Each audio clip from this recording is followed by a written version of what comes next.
Hello and welcome back, all my Dragon Ball Theorists. It is the 20th of the month, and you know what that means. We have another chapter of the Dragon Ball Super Manga, and today we are diving into chapter 58.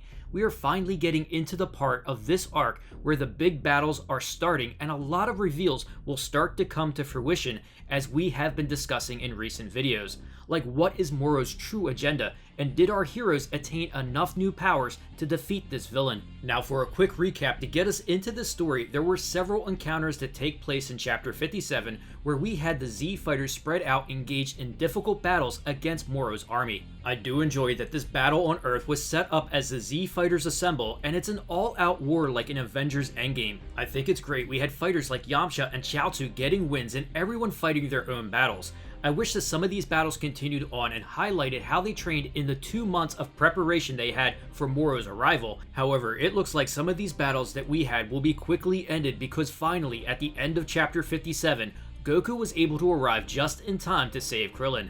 Goku was able to sense Krillin powering up at the last moment and use instant transmission to appear in front of him and easily defeat this fusion of the 3 convicts. Which leads us to the first page of chapter 58 where we see Goku looking over the defeated enemy, Master Roshi. Jeesh, took you long enough to show up.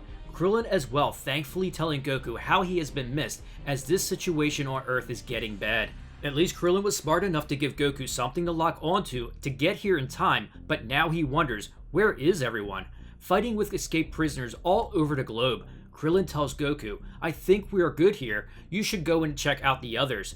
Goku is about to instant transmission away, but he is stopped by Krillin. Wait, Goku, did your training go well? Do you think you can beat Moro now? Yeah, and we really need to beat him. That's what my training was all about. Right, sounds like this Moro guy is really bad news. This is where Goku admits the trouble ahead that they face. Yeah, I still don't know much about him myself. He could still be hiding some of his power. Of course, Krillin doesn't like the sound of that. Are you actually worried? Goku shrugs off this serious question in his typical fashion and says, nah, it's more like I'm super excited. Then just like that, he disappears. Krillin is stunned, but then realizes Goku will never change. We now head over to Yamcha, Tien, and Chaozu, who were struggling against the advisor Zyugi of Saganbo's Galactic Brigade. We remember that he stated he is a cut above the typical convicts last chapter, which is why they haven't defeated him yet. Except Goku is now here, and with just one punch, ends this fight immediately. He was giving us a run for our money, and you just, wow. Some things never change, which they are right, they don't. I had mentioned that there have been several tributes to old arcs in DBZ and Super, and this is exactly like the Namek arc where Gohan, Krillin, and Vegeta were getting demolished by Recoome of the Ginyu Force. Then Goku arrives and finished the fight with one punch. This is the exact same situation, they just swapped in Yamcha, Tien, and Chaozu and now had Goku swoop in again, finishing the fight with one punch, leaving them stunned. I really enjoyed this tribute to the DBZ arc, and I am sure there will be a few more. I also understand that some fans out there would love to see these 3 work together and win again on their own. So if you are disappointed with this outcome, I get it. However, I think a lot of the Z fighters could still be important coming up in this battle against Moro. Goku asks, did you guys beat the other prisoners? Yamcha has his moment, yeah, even we could handle those weaklings. So at least a few of the Z fighters did score some wins so far. Goku now leaves the unconscious prisoner to Yamcha and he tells Goku that Gohan and those guys might need you. Now we get back to the fight of Saganbo vs Gohan, Piccolo, and the androids. Last chapter, Moro increased Saganbo's power significantly, enabling him to basically Hulk smash everyone in his way, which is absolutely insane when you realize just how strong Android 17 and Gohan really are. However, their combined efforts, as you see here, where they are badly battered already, 18 saying they're not paying us enough, and 17 claiming that he didn't expect this. Meanwhile, Gohan and Piccolo try a last-ditch effort attack on Saganbo, but he continues to rage and let the power Moro granted him overwhelm them. Gohan and Piccolo spent the last 2 months working on joint fighting, decided to regroup and let everything they have be put into one single combined attack. They unleash a massive energy blast at Saganbo, catching him off guard. It actually is so powerful that Jaco is concerned with them breaking the earth. However, Moro patiently watches with enjoyment to see the outcome, and it has no effect on this powered up Saganbo as he marches right through this energy blast. Then landing a devastating punch on both Gohan and Piccolo, everyone is now in disbelief and start to wonder if they can even win as they come to the realization that this brute might be more than they can handle. As Saganbo looks to finish them off, Jaco seems to want to buy time and try to reason with him and question his motives. I always knew you were no good criminal scum, but don't you have any pride? Why are you taking orders like Moro's lapdog? Saganbo makes it clear as to why he has an allegiance. Lord Moro saved us from that dingy hole you call a prison, and he's given us enough power that we'll never get caught by the likes of you again. Jaco decides to insult Saganbo, saying what he is doing now is way more pathetic than being locked up, which then causes him to make his way over to Jaco. Then just like that, Saganbo seems confused as if there is something happening around him, then turns and before he knows it, he is annihilated with a vicious hit. As Saganbo recovers, he says, "Who was there? Who kicked me?" Even Gohan and Piccolo at first are confused and can only see that someone sent him flying all on their own. Then a barrage of blows from this invisible enemy rain down on Saganbo, reminiscent of when Jiren squared off against Ultra Instinct Goku. I felt like this was a nice touch of how Goku was entering the battlefield, and this even piqued Moro's interest. Saganbo still doesn't even realize how is this happening. Then finally Gohan screams, "It's Dad! He's here at last!" I do find it interesting that Piccolo can't see him or sense his ki. As Saganbo is still getting picked apart, Jaco says, "Really, you guys can't see him?" Goku's fighting while zipping around at super duper hyper speed. Piccolo's starting to feel even worse than he already does. You mean you can see him? Yeah, my vision is actually my one strong suit, but just cause I can keep track doesn't mean I can fight like that, so don't think that. Gohan and Piccolo still can't explain why they can't sense his ki. Is he moving too fast for us to lock onto it? What new heights has Goku really reached? A sharp look from Moro, then he grins with excitement. One of them is finally here, the one who employed instant transmission on Namek, yes? Go ahead and reveal yourself. Son Goku, was it? So even Goku's new power isn't enough to slip past Moro. Now Saganbo is flying right at Moro, and with one blast sends him flying away. Then extremely confident Goku appears behind Moro.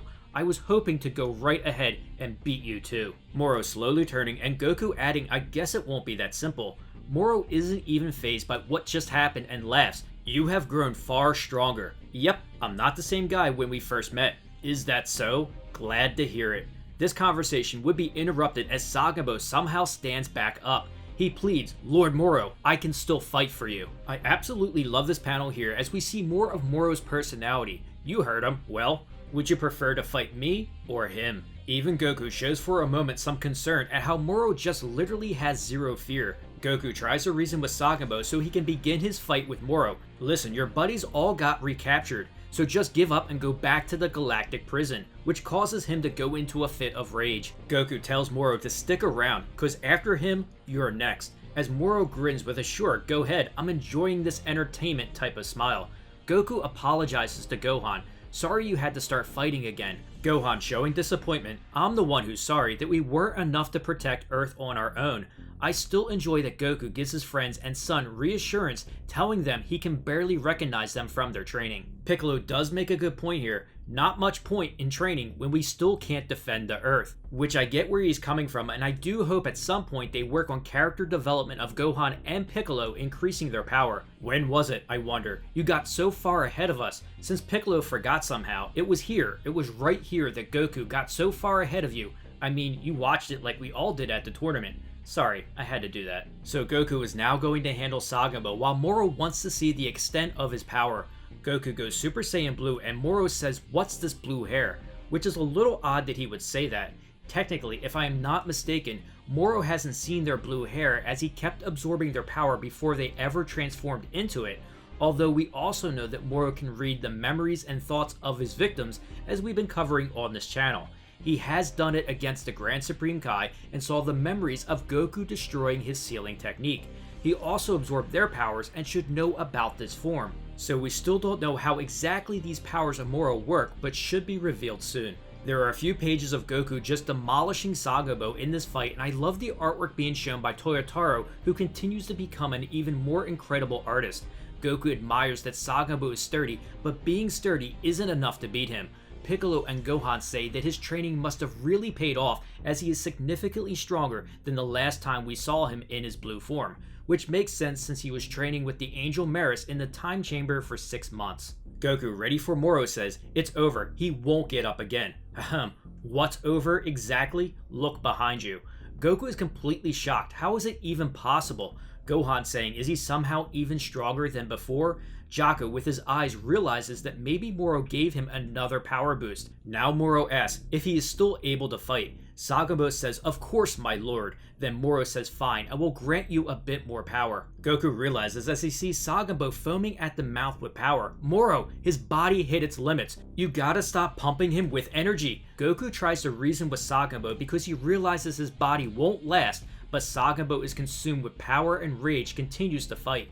Moro enjoying this battle. Son Goku, I wish to see that technique again. Show it to me. It wasn't in that form you employed those high-speed moves, correct? Until you show me your earlier form, I will force Saganbo to continue fighting. Moro unleashes several more energy boosts to Saganbo. I love how Moro is a villain that knows just what buttons to push to get his enemy to react. Goku now decides to lunge at Moro, instead appearing behind him in an attempt to stop him from killing Saganbo with too much energy. However, Moro is unaffected by this attempt and easily blocks Goku's attack without looking. Goku pleads, "Enough, I'll show you what you want to see up close and personal." With one last energy blast going to Saganbo, it was finally too much for him to bear. As he collapsed to the ground, from the looks of it, is now dead. Moro is disappointed. He couldn't even withstand that smidgen of energy. How pathetic. Just want to state how crazy this is. Moro used a small amount of his power to increase Saganbo to easily handle Gohan, Piccolo, and the androids. Remember, I did a video explaining that Moro is more terrifying than you think, which goes into how Moro is stronger than any villain we have seen in Dragon Ball and hiding his true power. Moro is just warming up here, and why he still doesn't feel threatened by even Goku right now. Wasn't he your friend? Goku asks Moro, and we get a response suitable to someone who is a calculating villain that is only focused on achieving his agenda. I have no friends. Those were my soldiers. They may be gone, but I can always collect more. I actually like that Goku calls him a scumbag while Moro hasn't a care. With Goku now getting serious, "Fine, I'm ready to show you the power I have gained just to beat you." We have Moro standing there confidently and finally getting what he wanted, as Goku closes his eyes to concentrate. If we remember what Maris told Goku, it will activate when you achieve self-control in the face of a jarring shock to your emotions. Such is Ultra Instinct. Then, just like that, we see Goku achieve that form once again. Just like we have talked about, Goku can now use this form at will. Now it is important to note, Moro says this is no mortal ability, so we have to wonder how much does Moro really know in his millions of years of existence. The chapter ends with Goku stating, "That's right, the initial stage of the technique of the gods, Ultra Instinct Sign," which is the Ultra Instinct omen we are familiar with. There's a lot that can be digested in this chapter and break down, so like always I will be doing that coming up. There weren't many surprises if you've been following content on this channel, and if you are new here, I would suggest watching my Ultra Instinct Goku vs Moro rematch video, where I covered this as exactly what we were pretty much expecting. We also knew that Moro was hiding his true power, and this chapter even Goku stated that. Moro is a real beast, so I also check out my Moro is more terrifying than you think video to find out why Ultra Instinct just isn't going to be enough. Moro hasn't showed us what he is really capable of and everything he can do with his magic. Also, Moro's power is likely beyond Jiren and Broly at this point from the countless planets he has absorbed. Now tell me, what did you think of Manga Chapter 58 in the comments below? If you enjoyed this video, don't forget to share it and smash that like button. Also, please subscribe to support the channel and turn on that notification bell to keep those theories coming.